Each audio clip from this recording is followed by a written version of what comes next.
राष्ट्र है। कहाँ पे भाई? क्या ढूंढ रहा है? हिंदू राष्ट्र ढूंढ रहा हूँ भाई। आज हिंदू लोग भारत को अपने बपौती की संपत्ति समझते हैं और कहते हैं कि यह भारत राष्ट्र उन लोगों के बाप दादाओं की जागीर है। क्या वाकई में ऐसा है? आइए मैं आपको बतलाती हूँ हकीकत क्या है। भारत किसका है मालूम है आपको? मेरा भी नहीं है भारत, ना उद्धव ठाकरे का भी है, ना ओवैसी का है, ना मोदी का है, ना शाह का है। भारत अगर किसी का है तो द्रविडियन का है, आदिवासियों का है। आदिवासी शब्द का मतलब जब पहले हिंदुस्तान आया, पहले लोग जो यहां रहते थे, जो इस जमीन के मालिक थे, उनको हम आदिवासी कहते हैं। मतलब ये कोई खोखला शब्द नहीं है। इसका मतलब हिंदुस्तान की जमीन, जल, जंगल पर आपका सबसे पहला हक बनता है। यह है इसका मतलब। और आज के दौर में हिंदू लोग भारत को अपना हिंदू राष्ट्र बनाना चाहते हैं। तुम्हारी समस्या निपटवाने की गारंटी हमारी, हिंदू राष्ट्र बनाने की गारंटी तुम्हारी। दोस्तों ये देखिए, जब ये लोग खुद ही खुद से भारत को हिंदू राष्ट्र मानते हैं, तो फिर इन लोगों को हिंदू राष्ट्र घोषित क्यों करवाना है? वो इसलिए ताकि सभी चीजों पर इनका पकड़ और कब्जा हो सके। आज ये लोग फिर से भारत को गुलाम बनाना चाहते हैं, हिंदू राष्ट्र वाला तेज हथियार बनाकर। ये इन पाखंडी ब्राह्मणों की चाल है, जो फिर से एक बार भारत को ब्राह्मणों की गुलामी करवाना चाहते हैं। दोस्तों आज हर आदिवासी को और पिछड़े वर्गों को इन सारी बातों को, इन सारी चाल साजी को समझना होगा। इससे पहले कि भारत में कोई भगवान पैदा हुआ, उससे पहले से ही भारत में आदिवासी रहते थे। आदिवासी ही इस भारत का असली मालिक है। किंतु आज ये भारत का बहुत ही दुर्भाग्य है कि जो भारत भूमि के असली मालिक थे वो ही पराया हो गए और बाहर के देशों से आए हुए हिंदू ब्राह्मण मालिक बन बैठे हैं। इससे पहले कि भारत को ये लोग हिंदू ब्राह्मण राष्ट्र बनाए, हर आदिवासी और पिछड़े वर्ग सभी लोगों को आवाज उठाना होगा। ये भारत धर्मनिरपेक्ष राष्ट्र है, इसे हिंदुओं की कब्जा होने से बचाएं, ताकि आप सभी भारतवासियों की संस्कृति सुरक्षित रहे। नहीं तो ये लोग फिर से भारतीय संविधान को खत्म करके ब्राह्मण मनु संविधान लागू कर देंगे। फिर रोने गाने और दांत पीसने के अलावा कुछ नहीं कर पाएंगे आप।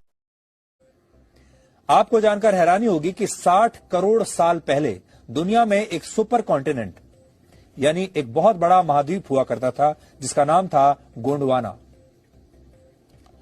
जो उस समय पूरी पृथ्वी के 20% हिस्से के बराबर था।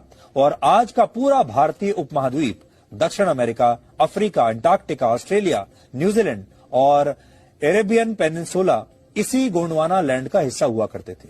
लगभग 20 करोड़ वर्ष पहले पृथ्वी के नीचे मौजूद टेक्टोनिक प्लेटों के टकराने की वजह से गोंडवाना लैंड टूटना शुरू हुआ और इस दौरान ये सारे देश, महाद्वीप और उपमहाद्वीप अस्तित्व में आने लगे। और इस सुपर कॉन्टिनेंट का नाम गोंडवाना गोंड आदिवासी लोगों के नाम पर ही रखा गया था, जिनकी पहचान मध्य भारत से जुड़ी हुई है, ऐसा माना जाता है।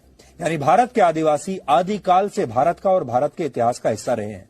ये बहुत बड़ा दुर्भाग्य है कि हमारा देश जब आजाद हुआ उसके बाद असल में आजादी आदिवासियों को भी मिलनी चाहिए थी, और वो भी हमारे देश के उतने ही महत्वपूर्ण नागरिक हैं जितने बाकी के लोग हैं। लेकिन आदिवासी मुख्य धारा से कटते चले गए, और मुख्य धारा में जो शक्तिशाली लोग थे वो लोग, ऐसे लोग जो बाद में शहरों में रहने लगे, ऐसे लोग जो बड़ी बड़ी नौकरियों में आ गए, ऐसे लोग जिन्होंने बहुत पैसा कमा लिया, उन्होंने कभी आदिवासियों के बारे में सोचा ही नहीं।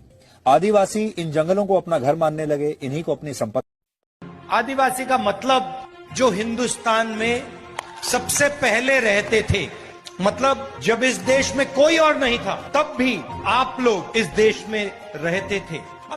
जो आदिवासी इस देश का मालिक है उसे हिंदू लोग बोलते हैं जंगली। जंगलों में रहने वाले लोग वनवासी। आदिवासियों की जमीन हड़प कर आदिवासियों को वनवासी कहते हैं ये हिंदू लोग। और तो और देखो ये लोग क्या बोल रहे हैं। मुर्दाबाद, मुर्दाबाद, मुर्दाबाद, SC/ST मुर्दाबाद, मुर्दाबाद, मुर्दाबाद, एक ही नारा, एक ही नाम, जय श्री राम, जय श्री राम। जीएसटी मुर्दाबाद मुर्दाबाद मुर्दाबाद, एक ही नारा एक ही नाम,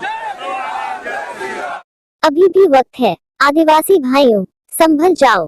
जो आदिवासी होकर भी खुद को हिंदू बोलता है, देख लो क्या औकात है तुम्हारी इन उग्र हिंदू लोगों के सामने। ये कभी अपनों की नहीं होते और सती प्रथा करते हैं। ये तुम्हारे कैसे हो जाएंगे?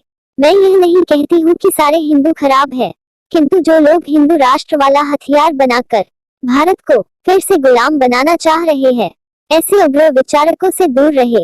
कभी भी इनके गुलाम बनाने के लिए खुद को इनके हाथ ना सौंपे, क्योंकि आप आदिवासी इस गोंडवाना लैंड भारत देश के मालिक हो।